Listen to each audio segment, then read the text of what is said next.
নমস্কার বন্ধুরা, আমি তুলসী। তোমরা দেখছো তুলসী কুকিং অ্যান্ড গার্ডেনিং চ্যানেল। আজকে আমি আবার ওই নতুন ফলটা দিয়ে একটা রেসিপি বানাবো। তোমরা ভিডিওটা দেখতে থাকো, সম্পূর্ণ ভালো লাগবে তোমাদেরকে দেখে। আগে অনেকে দেখেছো জেলির ভিডিওটা, কমেন্টও করেছো দুইজনে, খুব ভালো লাগছে। তার জন্য আরেকটা ভিডিও নিয়ে এসেছি। সম্পূর্ণ দেখতে থাকো, আর ভালো লাগলে কমেন্ট করো, লাইক করো, শেয়ার করো। আর নতুন বন্ধু যদি হয়ে থাকে চ্যানেলটাকে সাবস্ক্রাইব করে দিও। বন্ধুরা, এভাবে করে আমি খুলে নেব খোসাগুলো। এটা নেব আর গুটিটা ফেলে দেব। গুটিটা কোনো কাজের না। সবগুলো এভাবে করেই আমি খুলে নেব। বন্ধুরা, গুটির থেকে বাকলিগুলো সব ছুলে নিয়ে এসি।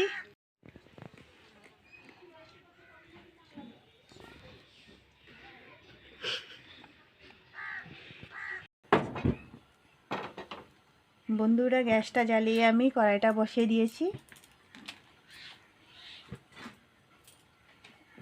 এখন অল্প জল দিয়ে দেব।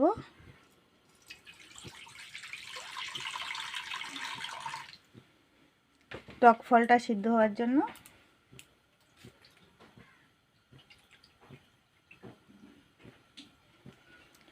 টক ফলটা ভালোভাবে আমি ধুয়ে নিয়েছি, এখন দিয়ে দিচ্ছি।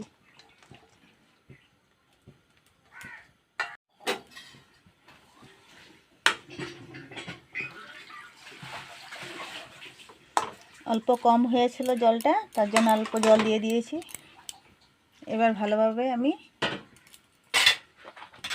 মিলিয়ে ঢেকে দেব। অল্প নুন দিয়ে দিচ্ছি।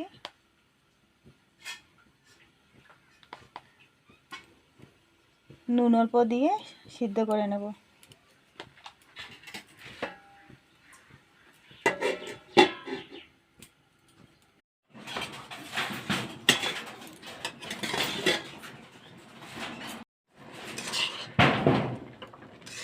চুকাই ফুলটা সিদ্ধ হয়ে গেছে, এখন আমি নামিয়ে চেলে নেব।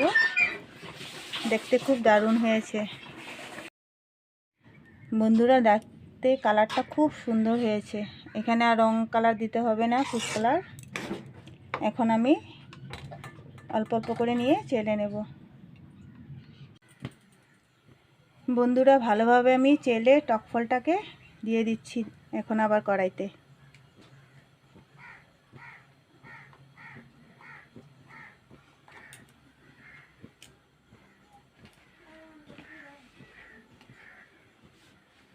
এত সুন্দর সেন্ট এসেছে, আর কালারটাও খুব সুন্দর।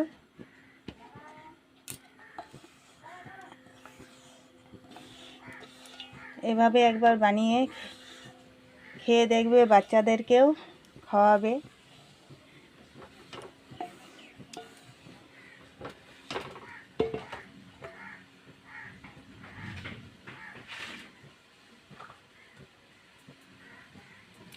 নুনটা তো আমি আগেই দিয়ে দিয়েছি, এখন দেব না আর নুন।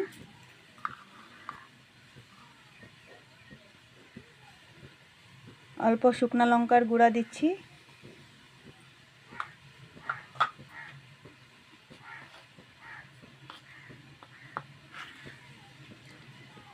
গোলমরিচের গুঁড়া,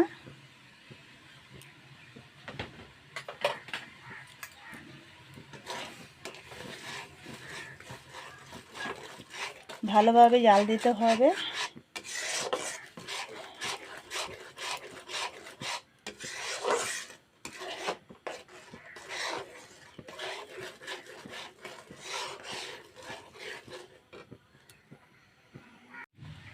এক কেজি নিয়েছিলাম টক ফলটা।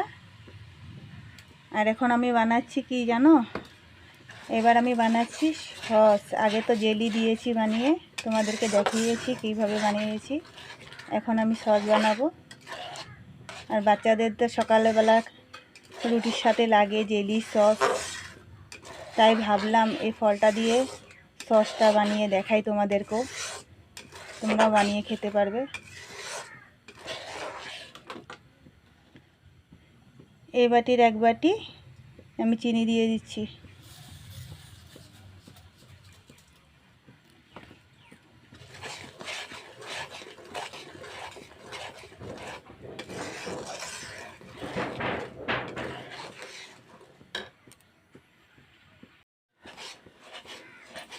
ভালোভাবে জাল দিতে হবে, অল্প ঘন হবে, কেন সসটা তো অল্প ঘন হয়। আর খেতে খুব দারুণ লাগবে, টক ঝাল থাকবে, অল্প মিষ্টিও থাকবে, একদম টমেটো সসের মতন হবে সসটা।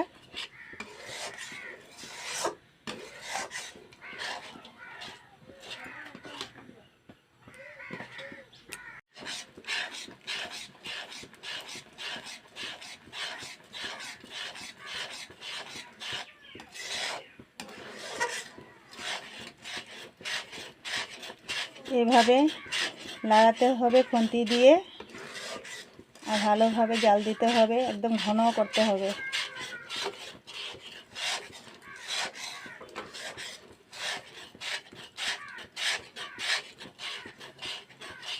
বন্ধুরা, সসটা বানাতে একদম পুরা ঘন করবে না আর পাতলাও রাখবে না। বেশি ঘন করলে জেলি বনে যাবে, একদম পাতলা করলেও হবে না, তাই মিডিয়াম রাখবে। এখন দেখো হয়ে গেছে আমার সস বানানো। এখন আমি গ্যাসটা বন্ধ করে দেব, ঠান্ডা হলে আমি একটা বোতলে ভরে নেব। দেখো বন্ধুরা, সসটা হয়ে গেছে। এখন আমি একটা কৌটায় ঢেলে নিয়েছি। এইভাবে বানিয়ে খেতে পারো সকালবেলা রুটির সাথে, রুটি ব্রেড সাথে, বাচ্চাদেরকেও দিতে পারো। আজকের জন্য আমি এখানেই সমাপ্ত করলাম ভিডিওটা, আবার দেখা হবে নেক্সট ভিডিওতে।